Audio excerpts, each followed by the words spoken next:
Filhos e filhas, é tempo pascal. E toda liturgia assim deve ser vista. Eu diria que das coisas boas que podemos tirar, eu digo por mim, desse tempo de pandemia, é a oportunidade de poder celebrar. Celebrar eu celebro sempre, todos os dias, mas celebrar sem interrupção e poder explicar a palavra de Deus diariamente. E mostrar, refletir a luz do ressuscitado e poder fazer com que conheçam mais pela palavra Jesus Cristo, pela Eucaristia, o valor da presença real de Jesus. Isso eu já digo que é um grande fruto. Ainda mais que estamos um mês com Nossa Senhora, na escola de Maria, aprendendo principalmente a nos cingirmos de oração, fazendo simbolicamente esse cordão. Hoje faremos o 10º nó. Mas hoje é dia das mães. Parabéns, mãe! Nossas orações por você sempre e hoje de modo particular. A liturgia nos traz uma riqueza muito grande. E você vai poder também acompanhar, tem a missa das 11, mas de modo sintético, bastante objetivo, que o tempo me permite. Jesus começa dizendo algo que eu queria que você dissesse para quem está do teu lado. Mas eu estou sozinho, seu vigário. Tá bom, então diga para você mesmo. Não se perturbe meu coração. Repita. Não se perturbe meu coração. Tenha fé em Deus. Tenha fé em Deus. E tenha fé em Jesus Cristo. E tenha fé em Jesus Agora, Cristo. se você está perto de alguém aqui, vocês podem fazer. Estão todos com máscara certinho, bem do jeito que é preciso. A gente mantém aqui todos os isolamentos. Diga para quem está perto. Não te perturbe o coração. Não te perturbe o coração. Tenha fé em Deus. Tenha fé em Deus. Em Cristo também. Em Cristo também. Jesus diz isso já nessa perspectiva de volta para o Pai. E olha, com essa palavra ele está despertando uma virtude, a virtude da esperança. Porque ele diz assim: não se perturbe, eu vou, eu volto, esperem. Mas não é um esperar braços cruzados, é um espere em mim, confia em mim.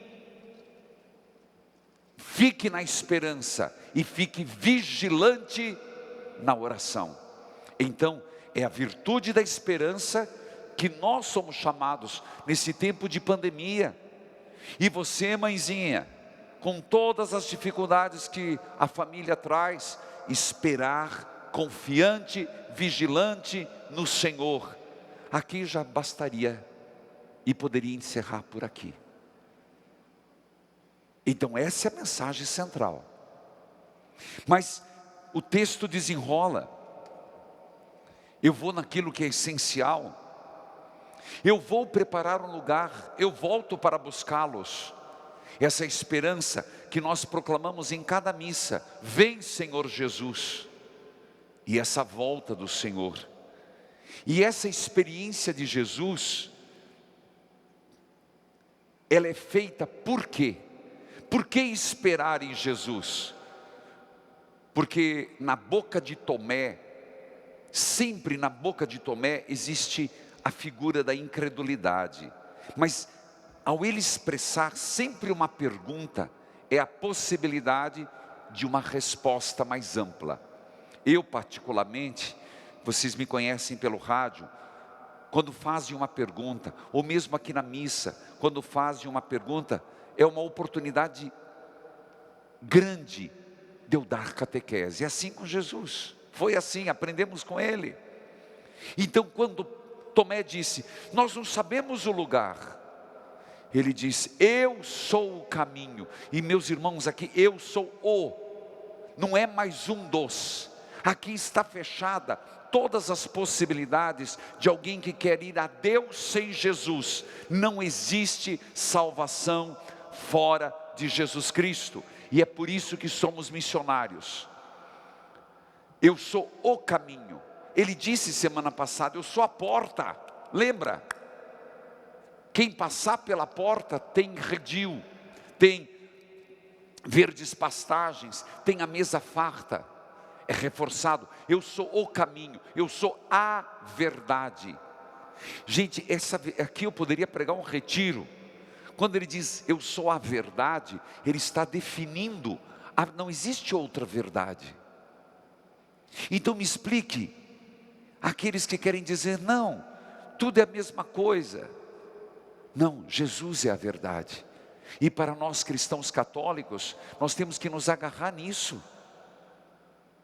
Aprender e buscar a verdade em Jesus Cristo. E de modo particular, no Jesus Cristo dos Evangelhos. Porque nós podemos criar Jesusinhos por aí, viu? A vida plena. Na verdade, nessas 3 palavras está uma síntese, um suprassumo do que é Cristo para nós. E todos nós deveríamos não ter isso de cor só, mas ter isso como propósito de nossa vida. Se você perguntar quem é Jesus, você tem a resposta, Ele definiu. Não preciso eu e você peneirar as verdades. Ele já disse, quem é Jesus? Para a humanidade, para a sociedade, na minha vida, para todos. É o caminho, é a verdade, é a vida. Depois, oportunamente, pensa sobre isso. Mas aí vem Filipe. Filipe que também faz uma pergunta, na verdade. Filipe. Ele chega para Jesus e diz assim, Senhor, mostra-nos o Pai. Tá bom. Jesus levou cada lambada. Jesus, com paciência, Filipe. Esse seminário de Jesus não era fácil, não. Parece as nossas reuniões, parece as nossas comunidades. Filipe, você já não me viu? Aqui, meus irmãos, quando Jesus fala, quem me vê, vem o Pai. É verdade que existem teorias, que quando tudo terminar, nós não veremos Deus face a face de Deus. Deus não tem face. Deus onipotente, o Pai. Nós veremos o Pai pelo Filho. Então a face do Filho é a face do Pai. Mas aqui é muito mais do que uma questão de face.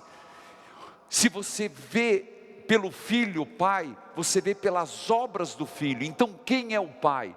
O rosto do universo é o Filho. O rosto de toda a criação é o Filho.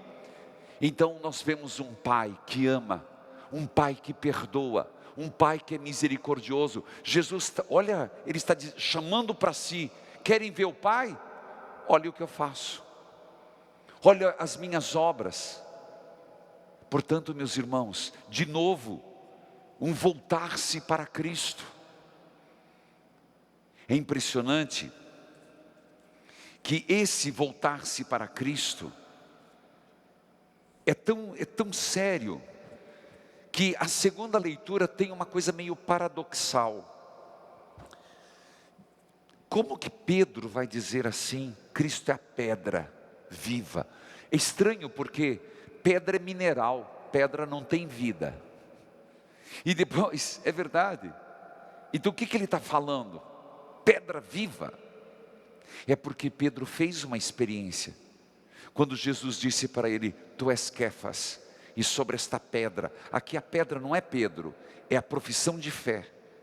Então para Pedro está muito claro isso, que ele não está falando de uma pedra mineral, apesar de que às vezes ele escorrega, dizendo assim, a pedra é tropeço, a pedra leva a cair, mas a pedra que é Jesus, ela tem que ser o alicerce de tudo, o caminho, a verdade, a vida. A pedra que os pedreiros rejeitaram, tornou-se a pedra angular, aquela pedra em forma de cunha, que sustenta os arcos.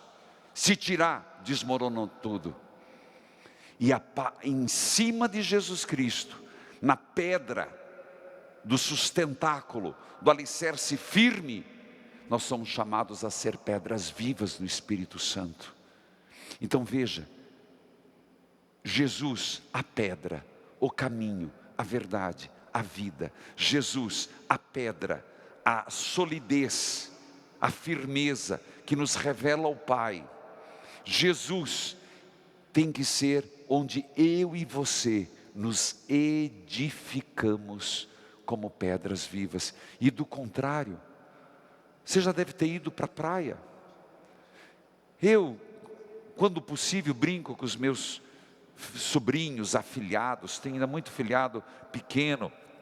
Tenho o Pedrinho de São Paulo. Quando eu estou junto, fazer aqueles castelos de areia. Primeira onda, acabou. Uma vida construída sobre areia, sobre falsas seguranças, sobre valores, prioridades que não convém, ela desmorona. Quantas pessoas não viram sua vida desmoronar agora no Covid, na pandemia?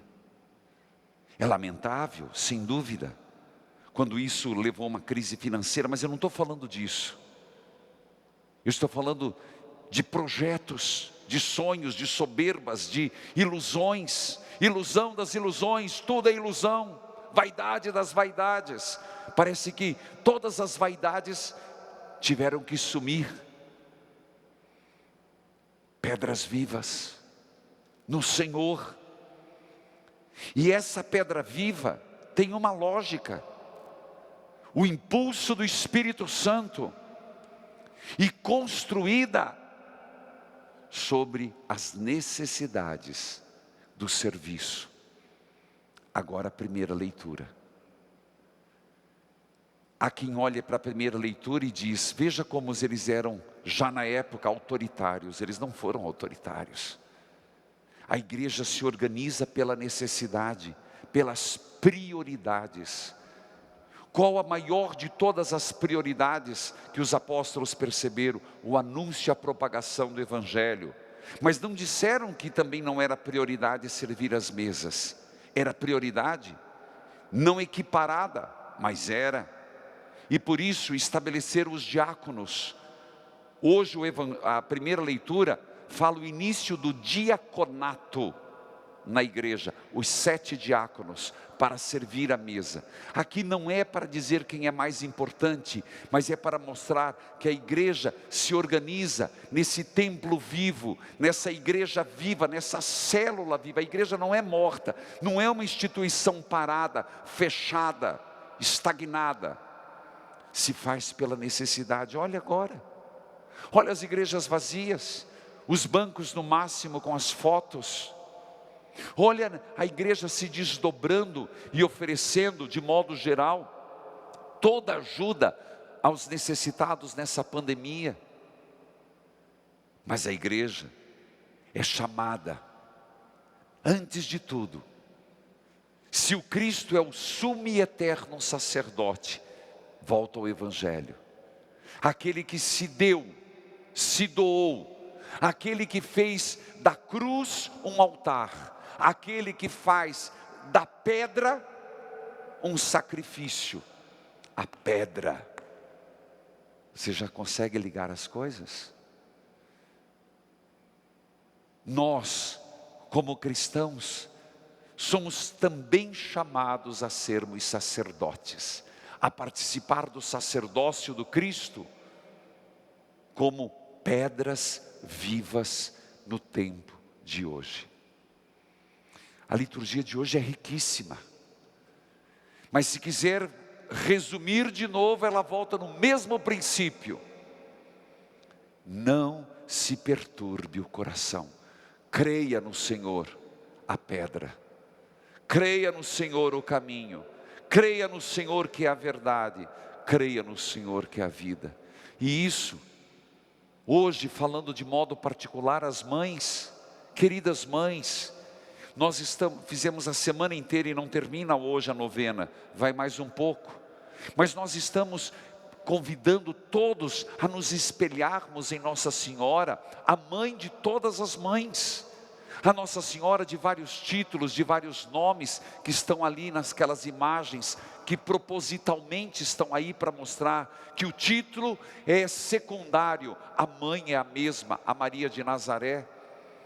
Também para dizer, você mãe, que está acompanhando esta missa, esta grande missão de você ajudar a família se edificar nessa pedra que é Jesus.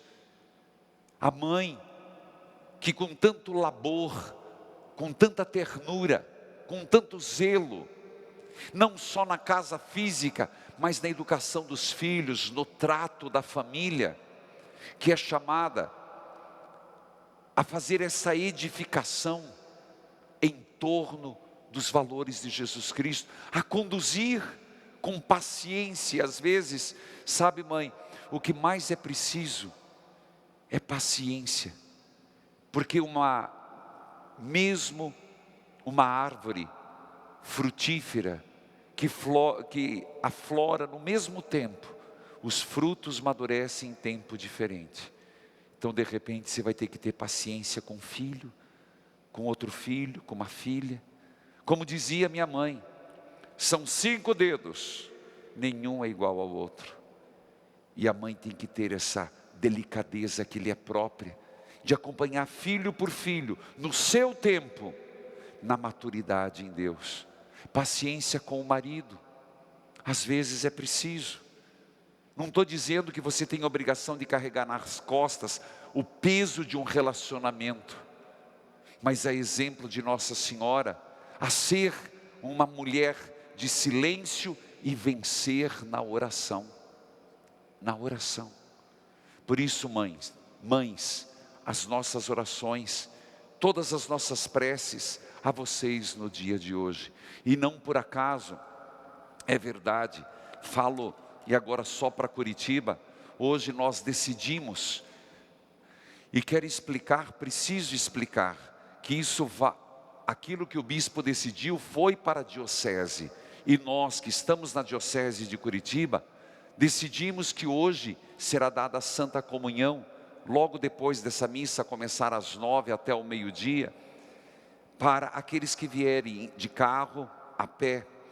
E nós vamos dar um pequeno mimo para as mães, que é esse cartão, que eu fiz questão com a equipe de fazer, que é uma foto de Nossa Senhora de todas as mães, Nossa Senhora de todos os títulos, para que você, mãe, não importa a diferença da região que você vive, mas seja um pouco de Maria no mundo. Amém.